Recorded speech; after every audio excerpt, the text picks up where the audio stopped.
বিভূতিভূষণ বন্দ্যোপাধ্যায়ের গল্প পাঠ চলছে আমাদের। আজকের গল্পটির নাম গায়ে হলুদ। গায়ে হলুদ, বিভূতিভূষণ বন্দ্যোপাধ্যায়। শ্রাবণ মাসের দিন, বর্ষার বিরাম নেই। এই বৃষ্টি আসছে, এই আকাশ পরিষ্কার হয়ে যাচ্ছে। ক্ষেতে আউশ ধানের গোছা কালো হয়ে উঠেছে, ধানের শীষ দেখা দিয়েছে অধিকাংশ ক্ষেতে। পুঁটি সকালে উঠে একবার চারিদিকে চেয়ে দেখলে, চারিদিক মেঘে মেঘাচ্ছন্ন। হয়তোবা একটু পরে টিপটিপ বৃষ্টি পড়তে শুরু করে দেবে। আজ তার মনে একটা অদ্ভুত ধরনের অনুভূতি। সেটাকে আনন্দও বলা যেতে পারে, ছদ্মবেশী বিষাদও বলা যায়। কি যে সেটা ঠিক করে না যায় বোঝা, না যায় বোঝানো। আজ তার বিয়ের গায়ে হলুদের দিন। এমন একটা দিন তার 12 বৎসরের ক্ষুদ্র জীবনে এইবার এই প্রথম এলো। সকালে উঠতেই জেঠিমা বলেছে, ও পুঁটি, জলে ভিজে ভিজে কোথাও যাসনি? আর 3টে দিন কোনো রকমে ভালোয় ভালোয় কেটে গেলে যে বাঁচি। আজ কি বার? মঙ্গলবার। শনিবার বুঝি বিয়ের দিন? পুঁটির মনে সত্যই কেমন হয়। আনন্দের একটা ঢেউ যেন গলা পর্যন্ত উঠে আটকে গেল। বিয়ে বেশি দূরে কোথাও নয়, এই গ্রামেই, এমনকি এই পাড়াতেই। একঘর ব্রাহ্মণ আজ বছরখানেক হলো অন্য জায়গা থেকে উঠে এসেছেন এখানে। দুখানা বড় বড় মেটে ঘর বেঁধেছেন, একখানা রান্নাঘর। এতদিন ধরে সে সঙ্গিনীদের সঙ্গে সেই বাড়িতে কুল পাড়তে গিয়েছে। সত্যনারায়ণের সিন্নি আনতে গিয়েছে। যখন পাড়ার প্রান্তের ঘন জঙ্গল কেটে সে ভদ্রলোক বাড়ি তৈরি করেন, ঘাটে যাওয়ার পথের একেবারে ডান ধারে, তখন সে কতবার ভেবেছে এই ঘন বনের মধ্যে বাড়ি করে বাস করবার কার না জানি মাথা ব্যথা পড়ল। কে জানতো সেই বাড়িটাই আজ 1 বছরেও এখনো পেরোয়নি তার শ্বশুরবাড়ি হবে। কতদূর আশ্চর্যের কথা, কতদূর বিস্ময়ের কথা ভাবলে অবাক হয়ে যেতে হয়। অথচ তারই ক্ষুদ্র জীবনে এমন একটা মহাশ্চর্য ব্যাপার সম্ভব হলো। যখনই সে এ কথাটা ভাবে, তখনই সে শুদ্ধ, তার মন শুদ্ধ যেন কত দূরে চলে যায়।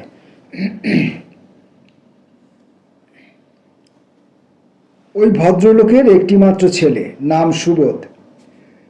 তারই সঙ্গে ওর বিয়ের সম্বন্ধ হয়েছে। সুবোধকে এই সম্বন্ধের আগে তাদের বাড়িতে কয়েকবার যাতায়াত করতে দেখেছে। বেশ ফর্সা, লম্বা মতো মুখ। এবার ম্যাট্রিক দিয়েছে।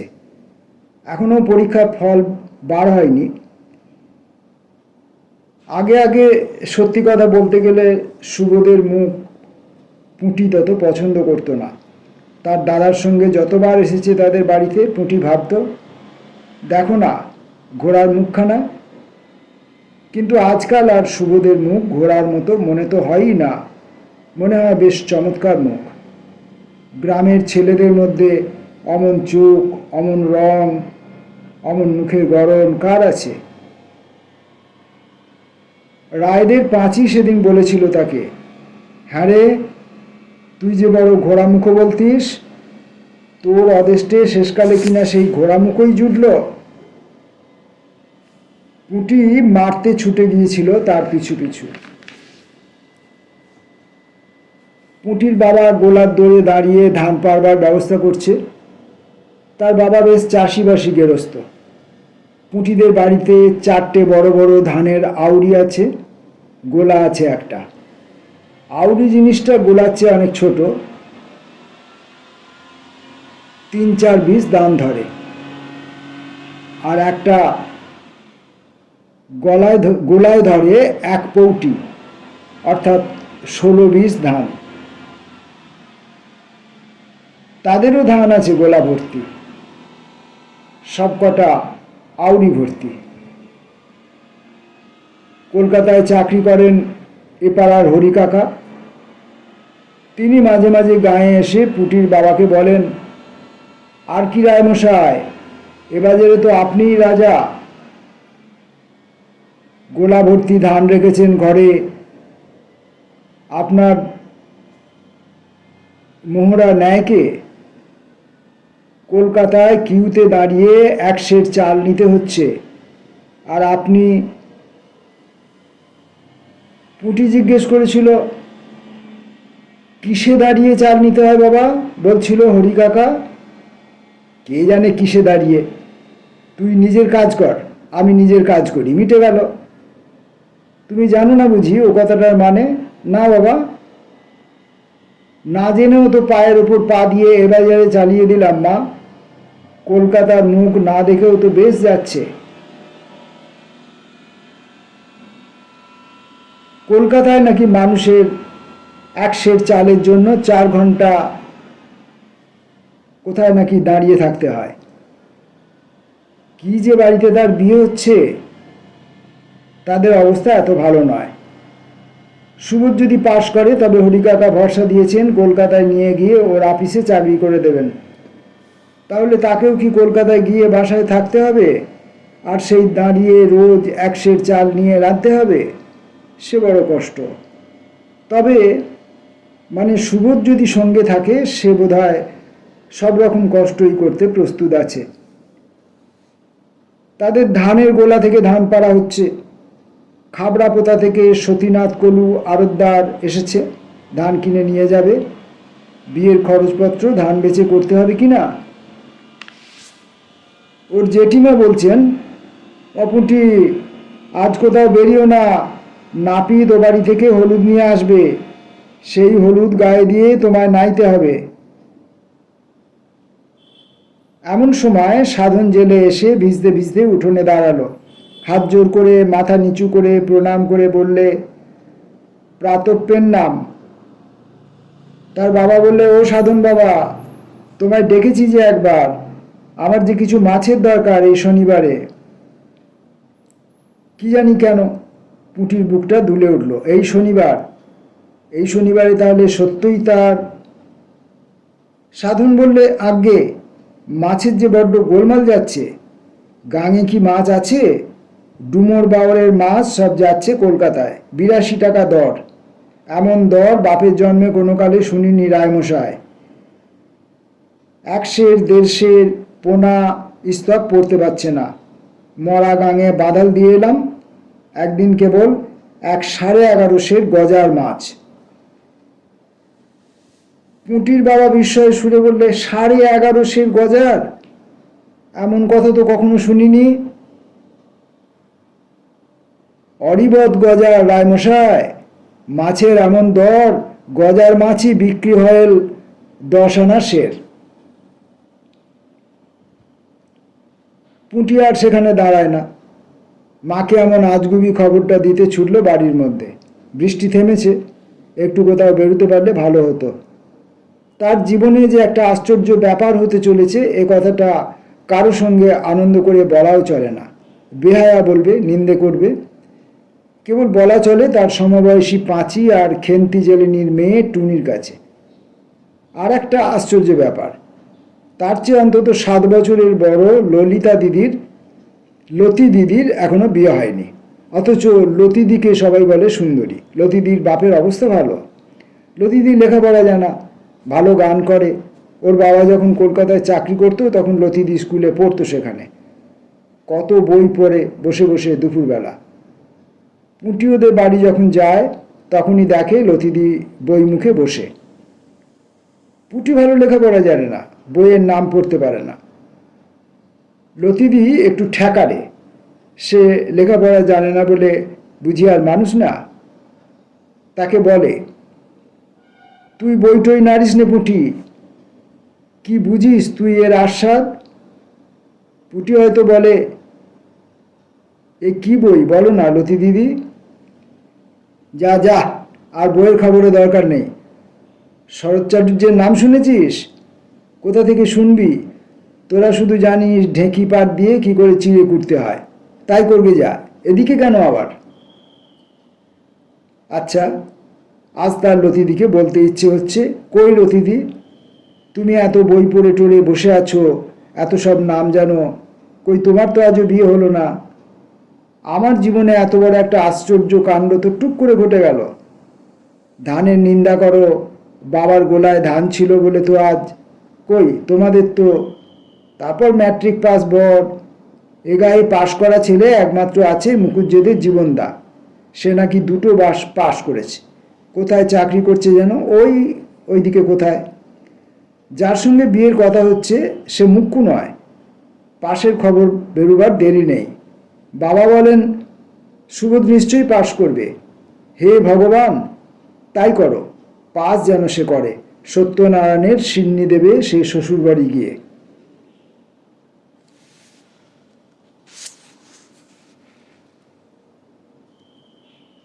নাপিত এসে বললে, মা ঠাকরুন, ও বাড়ি থেকে দেখে এলাম, গায়ে হলুদের লগ্ন বেলা 10টার পর। আপনাদের যা দিতে হবে তার আগে দিয়ে দেবেন। গায়ে হলুদের তত্ত্ব আসবে ও বাড়ি থেকে, কিরকম জিনিসপত্র না জানি আসে। পুঁটির মনটা চঞ্চল হয়ে উঠল। একখানা লাল কাপড় নিশ্চয়ই তারা দেবে। পুঁটির মোটে 3খানা শাড়ি, আর একখানা ডুরে শাড়ি আছে মায়ের বাক্সে তোলা। এবার তার অনেক কাপড় হবে, গয়না হবে, 5 ভরি সোনা দেবার কথাবার্তা হয়েছে। এতদিন 2টি দুল ছাড়া অন্য কোনো গহনা তার অঙ্গে ওঠেনি। অথচ ওই কুমারী মেয়ে লতিদিরই হাতে 6 করে চুড়ি, গলায় লকেট ঝোলানো হার, কানে পাশা, হাতে আংটিও আছে। ও থাকতো শহরে, সেখানকার মেয়েদের চালচলন আলাদা। এসব পাড়াগাঁয়ে কুমারী মেয়েরা কাঁচের ছুরি ছাড়া আবার কি গহনা পরে? অত পয়সাও নেই তার বাপের, গোলায় 2টো ধান আছে মাত্র, নগদ পয়সা কোথায়? যা কিছু করতে হয় সে ওই ধান বেচে। ভীষণ বৃষ্টি এসেছে, সঙ্গে সঙ্গে সামান্য ঝড়। রান্নাঘরের ছাঁচতলায় দাঁড়িয়ে বকনা বাছুরটা ভিজছে, কচু পাতায় জল জমে আবার গড়িয়ে গড়িয়ে পড়ছে। তাদের কৃষাণ বিড়ুমুচি বলছে, ও দিদি ঠাকরুন, তা একটু তামাক দাও তো মোরে, বিয়ে বাড়ি যে মনেই হচ্ছে না। 2-10 ছিলিম তামাক পড়বে, তবে তো বুঝবো যে লগনসা লেগেছে। পুঁটি বিড়ুকে ধমক দিয়ে বললে, যা, তোর আর বক্তৃতা করতে হবে না, তামাক আমি কোথায় পাবো? কাকিমার কাছে গিয়ে চাইগে যা। একটু বেলা হয়েছে, বাড়িতে অনেক লোক এসেছে বিয়ের জন্যে, বিয়ে বাড়ির মতো দেখাচ্ছে বটে। কুমোরপুরের কাকিমা, 5 ঘরার মাসিমা তাদের ছেলে মেয়েদের নিয়ে এসেছেন। আজ বেলা 11টার সময় আরও একদল আসবে, স্টেশনে গাড়ি গিয়েছে। মেয়েরা সবাই দল বেঁধে নদীতে নাইতে গেল। কুমোরপুরের কাকিমা যাওয়ার সময় তাকে বলে গেল, বাণুজ্যে বাড়ি পিড়ি চিত্তির করতে দিয়ে আসা হয়েছে, দেখে আসিস পুঁটি সে 2খানা পিড়ি হয়েছে কিনা। কাকিমার এটা অন্যায় কথা, তার লজ্জা করে না? নিজের বিয়ের পিড়ি নিজে বুঝি সে চাইতে যাবে? এত বেহায়া সে এখনো হয়নি। তার বাবা চণ্ডী মণ্ডপ থেকে হেঁকে বললেন, পুঁটি, হাতায় করে একটু আগুন নিয়ে এসো মা। চণ্ডী মণ্ডপের দৌড় পর্যন্ত গিয়ে ও শুনল ওর বাবা আর একজন অজ্ঞাত লোকের মধ্যে নিম্নোক্ত কথাবার্তা। তাহলে পালকির বন্দোবস্ত দেখতে হয়। আগে পালকি কোথায় মিলবে? 16 ডুবুরির কাহার পাড়া নিবংশ, পালকি বইবার মানুষ যে নেই এদিগরে। তবে ঘোড়ার গাড়ি নিয়ে এসো বনগা থেকে। এ কাদা জলে 10 টাকা দিলেও আসবে না, আসবার রাস্তা কই? ওরা বিদেশি লোক, বর আসবার ব্যবস্থা আমাদেরই করে দিতে হবে, বুঝলে না? আমরাই পারছি নে, ওরা কোথায় কি পাবে? হিম হয়ে বসে দেবো না, যা হয় হিললে লাগিয়ে দাও একটা। আচ্ছা বাবু, বলদের গাড়িতে বর আনলি কেমন হয়? আরে না না, সে বড় দেখতে খারাপ হবে। সে কি? না না, শুনছি ওরা ইংরেজি বাজনা আনছে, বলদের গাড়ির পেছনে ইংরেজি বাজনা বাজিয়ে বর আসবে, তাতে লোক হাসবে। কেন বাবু, তাতে কি? বলদের গাড়িতে কি আর বর যায় না? একেবারে আপনাদের বাড়ির পেছনে এসে থামবে, সেই তো ভালো। বলদের গাড়িতে বর যাবে না কেন? সে কি আর ভদ্রলোকেদের বর যায়? তাছাড়া পেছনের ওই পথ আইবুড়ো পথ, ওখান দিয়ে বর আসবে না। সামনের তেঁতুলতলার রাস্তা দিয়ে বরকে আনতে হবে। তুমি আজই যাও দেখি ষষ্ঠীতলা, সেখানে ঘর কাহার আছে শুনেছি, সেখান থেকেই পালকি আনাতে। সে যে এখান থেকে 3 কোষ 3.5 কোষ রাস্তা বাবু। পুটি সেখানে আর দাঁড়ালো না। সুবোধ আসবে বর সেজে বলদের গাড়িতে, হি হি হি, সে বড় মজা হবে এখন, ধূত্র ফুলের মালা গলায় দিয়ে। দৃশ্যটা মনে মনে কল্পনা করে নিতেই হাসতে হাসতে পুটির দম বন্ধ। ও তিনু, তিনু রে, শোন শোন একটা মজার কথা। তিনু 4 বছরের খুড়তুতো ভাই, উঠোনের নিচ দিয়েই যাচ্ছে। সে মুখ উঁচু করে ওর দিকে চেয়ে বললে, কিলে ডিডি, জানিস এই আমাদের বাড়ি বর আসবে? বল। হ্যাঁ রে, ধূত্র ফুলের মালা পরে বড়দের গাড়ি চেপে ইংরেজি বাজনা বাজিয়ে, হি হি হি। তিনু না বুঝে হাসলে, হি হি। এই সময়ে ওদের জ্যাঠাই মা বাড়ির ছেলে মেয়েকে ডাক দিলেন, ওরে সবাই এসে কাঁঠাল খেয়ে যা। ও হিমু, পান্তা ভাত কে কে খাবে ডাক দিয়ে নিয়ে আয়। 1 হাঁড়ি পান্তা রয়েছে, সেগুলো কাঁঠাল দিয়ে ওঠাতে হবে তো, ভাত ফেলতে পারবো না এই যুদ্ধের বাজারে। পান্তা ভাত আর কাঁঠাল পুঁটির অতি প্রিয় খাদ্য, কিন্তু আজ এখন তার খাবার নাম করবার জো নেই। খিদে পেয়েছিল, ইচ্ছে করলে সে কলসি থেকে কাঁঠাল বিচি ভাজা আর মুড়ি লুকিয়ে পেয়ে নিয়ে খেতে পারত, কিন্তু সেই ইচ্ছে তার নেই। তাতে ভগবান রাগ করবেন। আজকের দিনে সে ভগবানকে রাগাবে না। বেলা বাড়ল। ও বাড়িতে শাক ও হুলুর শব্দ শোনা গেল। অবশ্য খুব কাছে নয়, পুটির ভাবি শ্বশুর বাড়ি, তাহলেও শাঁখের শব্দ না আসবার মতো দূরও নয়।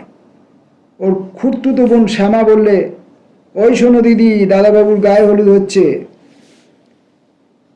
পুটি ধমক দিয়ে বললে, চুপ, মেরে ফেলে দেব দাদাবাবুকে। বারে, হয়েছেই তো, আর তো 2 দিন দেরি। না তা হোক, আগে থেকে বলতে নেই। জ্যাঠাইমা তো বলছে। কি বলছে? বলছে আমাদের জামাইয়ের গায়ে হলুদ হচ্ছে, সেখান থেকে তত্ত্ব নিয়ে নাপিত এবার এসে পৌঁছে যাবে। তা বলুক গে, আমাদের বলতে নেই। আচ্ছা দিদি, দাদাবাবু সুবোধবাবু পাশ করেছে? খবর এখনো বের হয়নি। ওপাড়ায় রাধিদের বাড়ি গিয়েছিলাম এই একটু আগে। রাধির দাদা পাশ করেছে, কাল বিকেলে কলকাতা থেকে ওর কাকা খবর দিয়েছে। তোর দাদাবাবুর মানে ওর দূর ওই কেশববাবুর ছেলের খবর কে পাঠাবে কলকাতা থেকে? ওদের তো কেউ নেই কলকাতায়। একটু পরে ওদের বাড়িতে শাঁখ বেজে উঠল, হুলু পড়ল। নাপিত তত্ত্ব নিয়ে আসছে তেঁতুলতলার পথে, বাড়ি থেকে দেখা দিয়েছে। পুটির বুক আনন্দে দুলে উঠল। জ্যাঠাইমা বলছিলেন আশীর্বাদ হয়ে গেলেও বিয়ে নাও হতে পারে, কিন্তু গায়ে হলুদ হয়ে গেলে বিয়ে নাকি আর ফেরে না। এবার তাহলে সেই আশ্চর্য ব্যাপারটা তার জীবনে ঘটে গেল। কেউ আর বাধা দিতে পারবে না।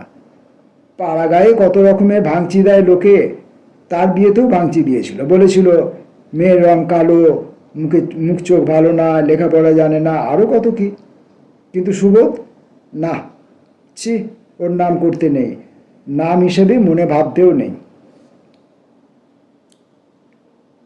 তারপর বাকি অনেকগুলো কি ব্যাপার স্বপ্নের মতো তার চোখের সামনে দিয়ে ঘটে গেল। শাঁখের ডাক, হলুধ্বনি, মা, কাকিমা, জ্যাঠাইমা তাকে তেল হলুদ মাখিয়ে দিলেন। গায়ে হলুদের তত্ত্ব এলো, লাল পাট শাড়ি, তেল হলুদ, একটা বড় মাছ, 1 হাঁড়ি দই।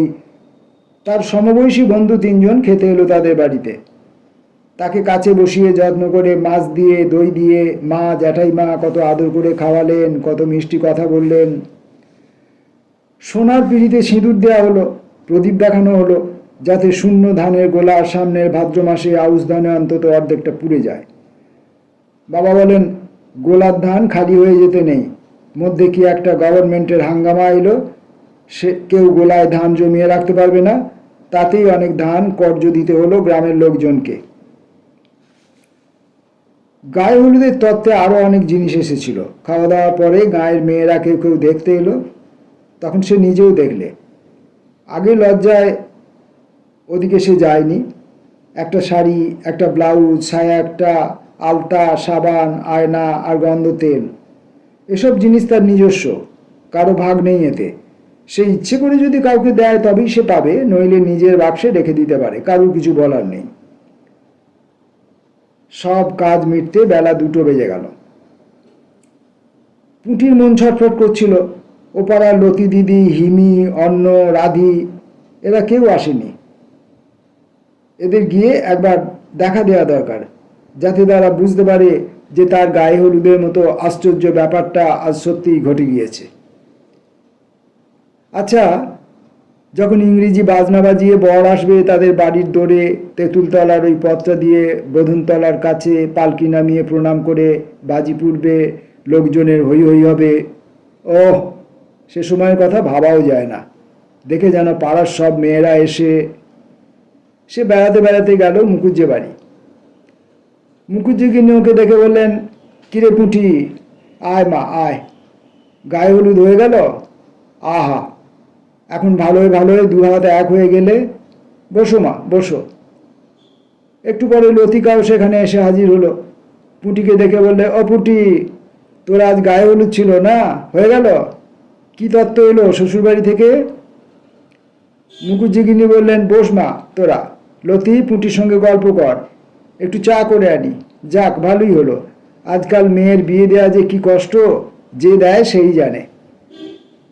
পাশের বাড়ি জানালা দিয়ে গাঙ্গুলিদের ছোট বউ ডেকে বললে, ওকে পুঁটি নাকি?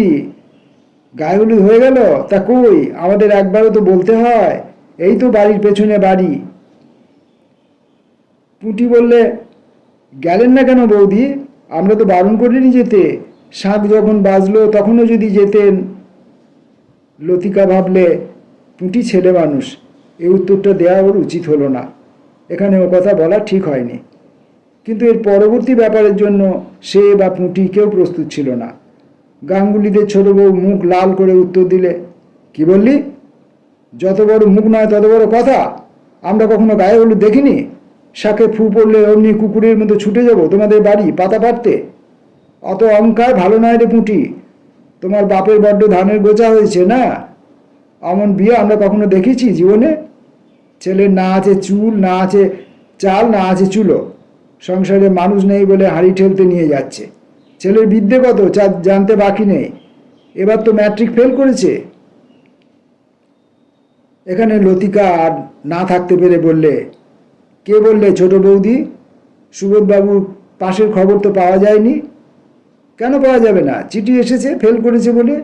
ওরা যে চিঠি লুকিয়ে ফেলেছে, বিয়ের আগে ও খবর জানাজানি হতে দেবে না। উনিই হাট থেকে চিঠি আনেন, পোস্টকার্ডে চিঠি। উনি সন্ধ্যের পর সুবোধদের বাড়ি দিয়ে এলেন। আমাদের চোখে ধুলো দেয়া?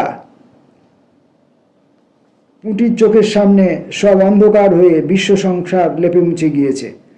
মুখরা দর্পিতা ছোট বউয়ের মুখের কাছে সে কি করে দাঁড়াবে? চেঁচামেচি শুনে মুকুজ্জিগিন্নি হা হা করে ছুটে এলেন। লতিকা ওর হাত ধরে ঘরে নিয়ে গেল। মুকুজ্জিগিন্নি ঘরের মধ্যে চাপা গলায় বললেন, আহা, ছেলে মানুষ, ওর স্বাদ আহ্লাদের দিনটা আমন করে বিষ ছড়াতে আছে। ছি, দেখো তোমার লতি কাণ্ডটা।